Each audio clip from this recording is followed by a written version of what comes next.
에베소서가 가장 유명한 것은 교회 그리스도의 몸된 교회에 대해서 설명하고 있기 때문에 그런데 그 외에도 에베소서가 에베소 교회에 가지고 있는 여러 구체적인 일들에 대해서 권면하고 당부하고 있습니다. 1장서부터 3장까지는 그리스도의 몸된 교회에 대해서 이야기하면서 하나님께서 예정하셨고 예수님이 그것을 성취하셨고 성령님께서 그게 믿어지게 하시는 은혜에 대해서 그리고 하나 되는 것에 대해서 말씀하시고 4장서부터 6장까지는 조금 더 구체적으로 그리스도인의 삶에 대해서 이야기하면서 교회 안에 하나 되는 것 그리고 옛사람을 벗어버리는 것에 대해서 그리고 새 사람의 윤리에 대해서 이야기하고 있습니다. 새 사람의 윤리에 대해서 이야기할 때 특별히 여러 관계들에 대해서 구체적으로 이야기하고 계세요. 부부 사이에는 어떻게 하고 부모 자녀 가운데 뭐 이런 말씀들이 계속 진행이 되면서 오늘 마지막 영적 전쟁에 대해서 이야기가 나와 있는데 이 에베소서는 바울이 감옥에 갇혀 있을 때 썼던 말씀입니다.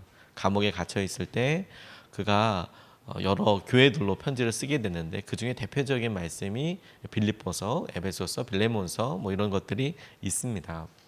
그리고 옛사람을 벗어버리고 새사람을 입으라고 하면서 구체적인 이야기들 이렇게 이야기하는데 이 마지막 부분에 에베소 교인들에 대한 당부가 오늘 우리에게도 주님께서 주시는 말씀이라고 생각이 됩니다. 오늘 본문 말씀을 통해서 우리가 같이 주님께서 우리에게 오늘 주시는 말씀을 같이 보고 싶습니다. 첫 번째로 우리가 같이 의지하고 또 깨어있고 싶은 것은 쉽다면 관계가 아니다.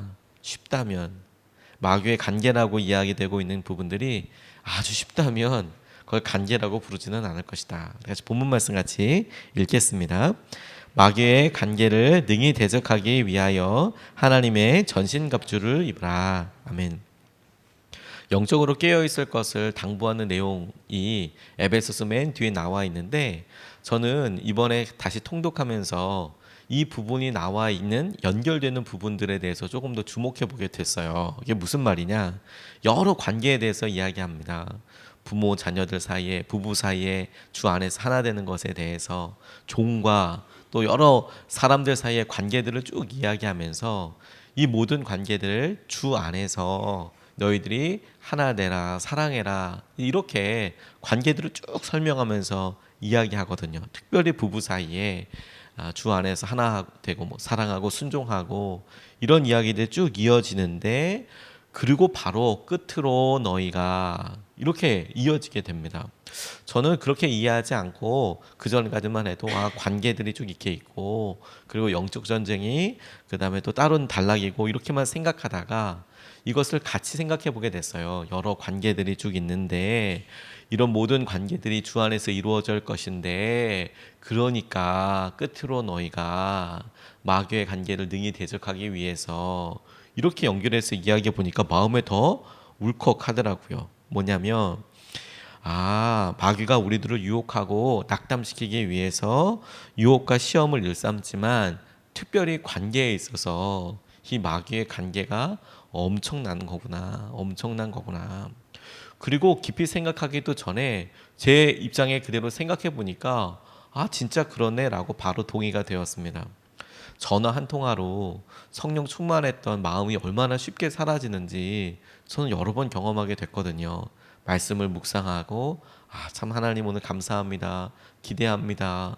그렇게 마음으로 깨어 있다가 걱정이 되고 염려가 되는 문자나 전화나 내가 더 깨어 있었어야 되는데 내가 실수했나 혹은 마음에 화라도 한번 확 동하고 나면 그간에 충만했던 말씀은 싹 사라지고 이 염려와 걱정과 심지어 이 화가 분노가 이 모든 그런 영적인 상황을 완전히 판도로 확 덮어서 내가 이렇게 연약하지 힘들지 이런 생각들을 하게 한다는 것을 정말 많이 경험했거든요.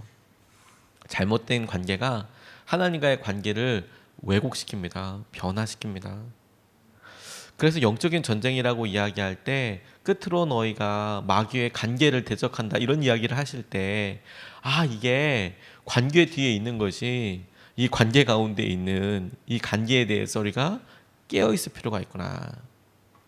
예전에 제게 한 청년이 전화해서 되게 귀한 상담을 한 적이 있었습니다. 공부 열심히 하던 그런 역시 똑똑하고 잘생기고 뭐 이런 남자 청년이 전화를 해서 본인 안에 있는 갈등에 대해서 이야기를 했는데, 안에 젊다 보니까 있는 이런 마음속에 음란에 대한 문제에 대해서 전화를 해서 상담을 요청하는 그런 내용을 받았습니다. 기쁜 마음으로 만났습니다. 도울 수 있으니까, 본인이 힘들다고 그래서 도울 수 있으니까 진짜 기쁜 마음으로 만났는데, 만나고 나니까 참 대견하더라고요. 자기 안에 있는 마음의 조그마한 부분이라도 왜 이게 말씀대로 되지 않을까? 내가 이것을 사람들한테 창피하더라도 불특정 다수에게 얘기하는 게 아니라 담당 목사한테 전화해서 도와달라고, 그리고 정말 간절한 마음으로 기도해주고, 그리고 확인도 해주고, 마음이 너무 대견해서 야 그래 네가 이 과정들에 이러면서 진짜 놀라운 은혜를 경험하게 될 거다, 그러면서 이제 축복해주고 그렇게 기쁘게 교제하던 그런 형제 하나가 있었는데, 근데 어느 날 잘 그렇게 가다가 전화가 왔어요. 밤에. 왜 그러냐 물어보니까 아버지랑 다툼이 있었다는 거예요. 아버지께서 이렇게 말씀하시는데 아버지가 자신을 너무 몰라주는 것 같더라. 공부나 이런 데 있어서 왜 이렇게 나를 몰라주냐. 그래서 이야기를 하다가 그냥 집을 나와버렸다는 거예요. 뭐 가출한 게 아니라 그냥 속상해가지고 아버지랑 얘기하다 보니까 그냥 확 나왔다는 거예요. 그런데 거짓말처럼 마음속에 자기가 갖고 있었던 이런 생각과 이런 것들은 싹 사라지고 오히려 마음이 무겁고, 그리고 마음속에서 막 굉장히 커다란 분노만 일어나게 된다. 제가 그거 보고 아버지한테 가서 잘못했다고 용서를 구해라. 아버지께서 어떻게 하셨든지 간에 일단 네가 잘못했다고 해라. 그리고 가서 여러 일들에 대해서 네가 이렇게 해라라고 권면해 주었던 적이 있어요. 관계가 우리 삶에 하나님 더 충만하게 느껴지기 원합니다. 경험하기 원합니다. 라고 주님 옆에 더 깊은 관계를 들어갈 때 반드시 다루게 되는 게 뭐냐면, 사단의 간계로 인하여서, 아주 꾀로 인하여서, 시험으로 인하여서 사람들 사이의 관계를 기가 막히게 합니다. 더군다나 아주 친한 사람, 꼭 사랑해야 될 만한 사람, 그 사람들 통해서 넘어뜨립니다. 그런데 그렇게 하면 이게 간계예요. 그야말로 너무 쉽게 넘어가요. 너무 쉽게 마음을 탈탈 털어서 다 쏟아버리는 거죠. 그리고 후회해요. 다시 성령의 은혜를 채우기 위해서 또 막 해야 되는데, 이럴 경우에는 어디서부터 해야 되는지도 몰라요. 사람 사이에 있습니다. 사람 사이에. 주님께서 부부 사이에, 부모 자녀 사이에, 우리가 사랑해야 될 사람, 우리가 직장에서 마귀의 관계를 능히 대적하기 위하여 우리가 깨어 있어야겠다. 더 영적으로 깨어 있어야겠다. 하나님께서 우리에게 경고하시는 거라고 싶어요. 마귀의 관계 알아차리는 거 쉽지 않으니까 특별한 주의를 비우리면서 언제든지 마귀가 우리를 넘어뜨리려 한다는 사실에 대해서 우리가 깨어 있고 우리가 관계를 그렇게 봐야겠다. 사단이 좋아하는 그런 말과 행동은 절대 하면 안 되는 거구나. 성령께서 이끄시는 대로 말하고 선포해야겠구나. 두 번째로 주목하게 되는 것이, 하나님의 전신갑주를 입으라 라고 이야기할 때 너희는 하나님의 전신갑주를 입으라 라고 이야기하는 부분입니다. 다시 한번 우리 본문 말씀을 읽겠습니다. 마귀의 관계를 능히 대적하기 위하여 하나님의 전신갑주를 입으라. 아멘. 우리를 넘어뜨리기 위한 마귀의 관계를 대적하기 위해서 우리의 힘으로 되지 않고 하나님의 전신갑주를 입어라, 이렇게 이야기하면서 에베소서 6장 14절 이후에 어떤 갑주, 전신 갑주들이 있는지 무장이라고 합니다. 이렇게 나와 있습니다. 진리의 허리띠, 의의 가슴막이, 복음을 변하는 평안의 신발, 믿음의 방패, 구원의 투구, 성령의 검, 이런 것들이 당시에 군인들이 쓰던 안전 장비 혹은 공격용 무기, 이런 것들을 통해서 싸울 때 갖추어야 될 그런 무구 장비들을 갖추어라, 갑주를 입어라, 이렇게 나와 있는데, 이게 사단의 관계를 능히 대적하기 위한 방법이다라고 이야기하고 있는 거예요. 근데 저는 이 중에서도 두 가지 사실에 조금 더 주목해 보게 되었는데, 하나는 이 전신 갑주, 이 무구들 가운데 등을 보호하는 것은 없더라. 등을 보호하는 것은. 두 번째, 헬라어 원어에만 보면 알 수 있는 특징 중에 하나가 너희라고 한 말 이후에 이어지는 모든 동사들이에요. 무슨 말이냐? 전신갑주를 입으라라고 할 때 입으라라는 단어뿐만 아니라 6장 14절부터 이어지는 뭐 허리띠를 띠고 뭐 믿음의 방패를 가지고 뭐 이런 전부 다 동사들이 따라오게 되는데 이 모든 동사들이 다 복수형 동사예요. 이게 무슨 의미냐면 한 사람에게 너는 전신갑주를 입어라라고 말씀하시는 것이 아니라 너희 모두는 전신갑주를 입으라라는 뜻인데 크게 두 가지로 해석이 돼요.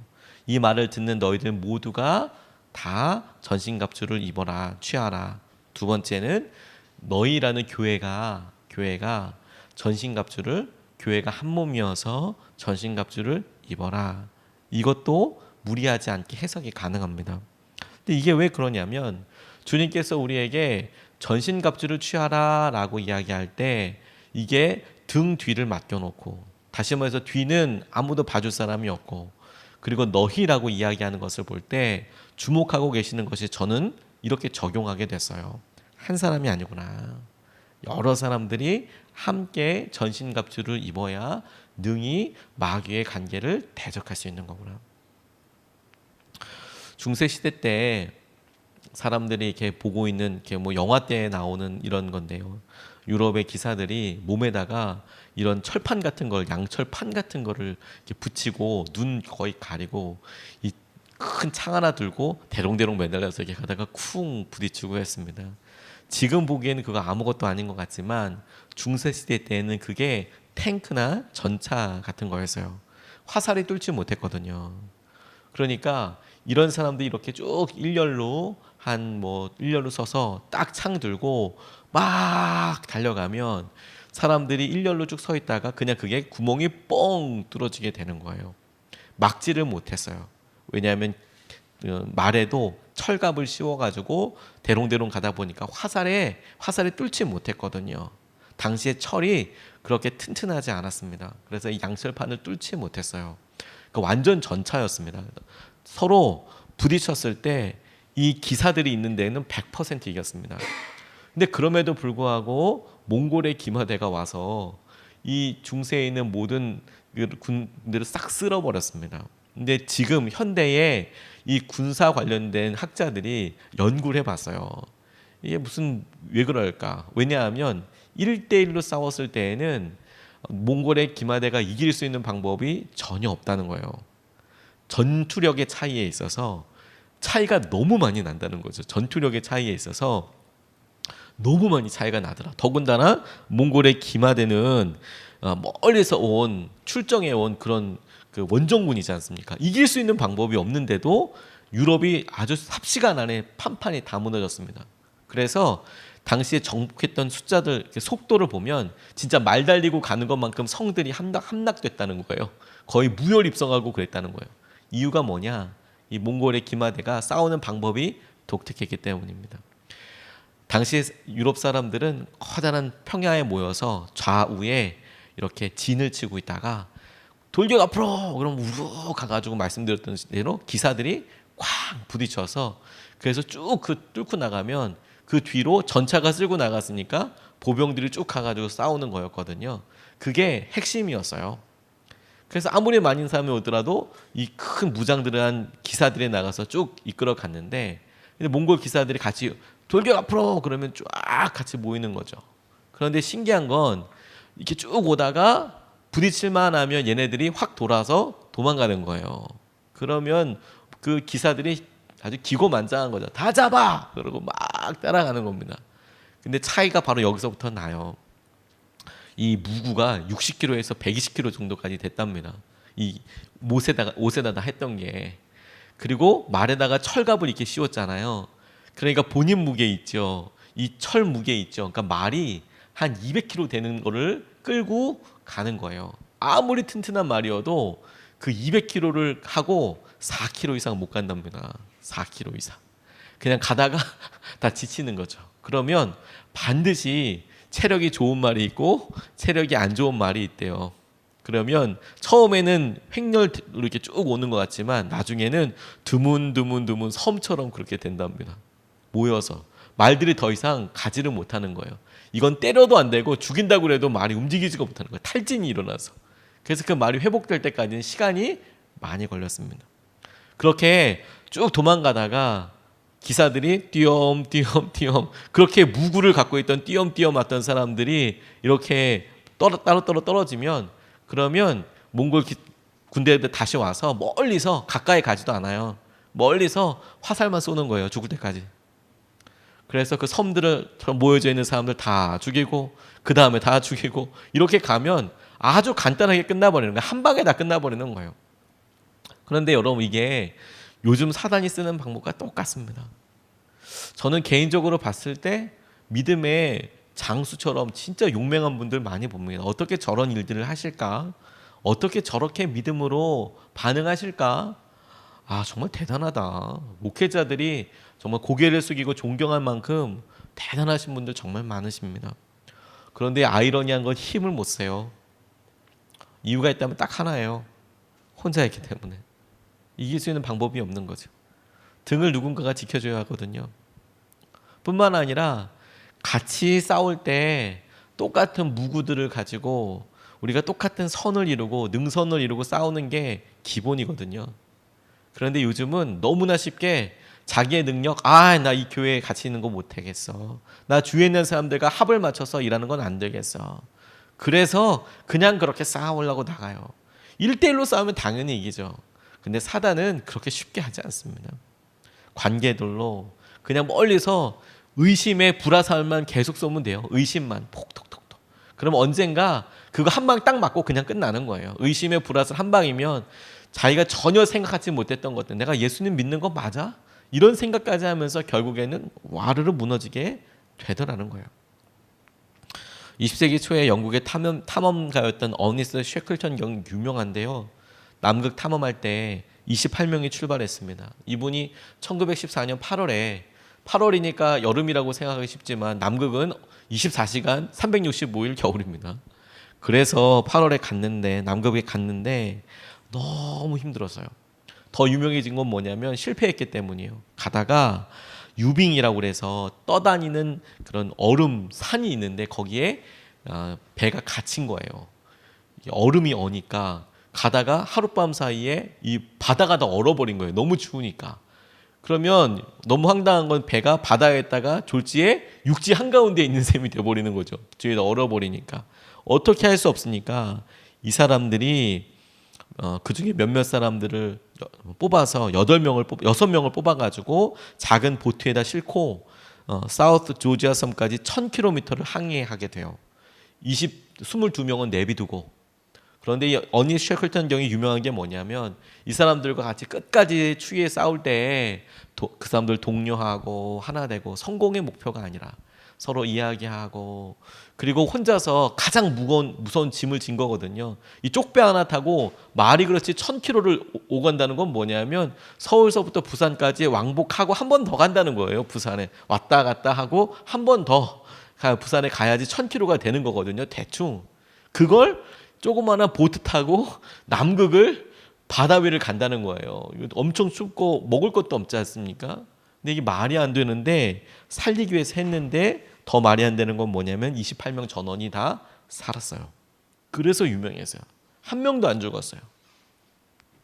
그런데 이 사람들이 이 큰 보트를 포기하고 먹을 것 가지고 이제 살기 위해서 출발할 때 보면 챙긴 물품들 중에서 굉장히 독특한 거 하나가 나와요. 다 생존에 관련된 거 가지고 나와야 되지 않습니까? 조금의 무게라도 전부 다 뭐 통조림을 갖고 나온다든지 밀가루를 한 포대 더 갖고 나온다든지 이동할 수 있는 연료를 갖고 나온다든지 이게 상식이잖아요. 근데 어느 셰클턴 경의 팀이 나올 때 그 중에 아주 기가 막힌 아이템 하나가 뭐냐면 기타가 있어요. 여러분 우리 악기 기타 있잖아요. 기타, 카메라 이런 게 있는 거예요. 정신을 못 차린 게 아니라 기타는 혼자 노래 부를 때 쓰는 거 아니거든요. 같이 노래할 때, 같이 할 때. 혼자 가면 능력 있는 사람 있으면 그 목표 이룰 줄 몰라요. 실제로 남극을 탐험했던 그 사람 성공했지만 함께했던 팀원들 정말 많이 죽었습니다. 근데 이 어니 셰클턴 경 남극 점까지 못 갔어요. 근데 28명이 전부 다 살아서 왔어요. 남극정을 정복한 사람보다 남극에 더 오래 있었어요. 그리고 더 오래 남았어요.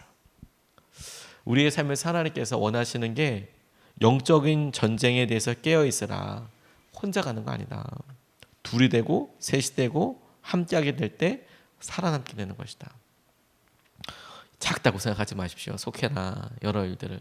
하나님께서 우리 직장에서 또 우리가 부부 사이에 이런 일들을 작다고 생각하지 마십시오. 하나와 싸우는 것과 둘, 셋이 싸우는 것은 차원이 다릅니다. 이길 수 있습니다. 마귀의 간악한 관계를 능히 대적하기 위하여, 이기기 위해서 영적인 전신갑주를 주위에 있는 사람들과 함께해서 입고 승리하는 저와 여러분 되시기를 축복합니다. 두 가지 말씀을 같이 나눴습니다. 첫 번째는 쉽다면 관계가 아니다. 보기 쉽고 이거구나 이렇게 깨달아진다면 그게 어디 관계라 하겠습니까?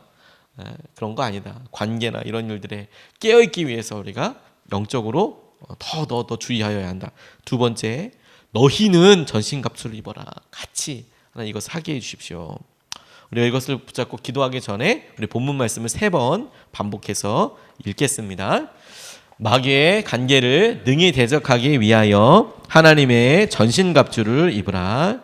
마귀의 관계를 능히 대적하기 위하여 하나님의 전신갑주를 입으라.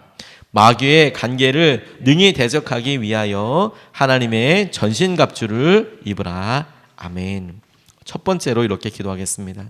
영적인 것에 눈이 열리고 민감하게 반응하게 하시며 특별히 관계에 대해서 입술과 행동을 조심하게 하소서.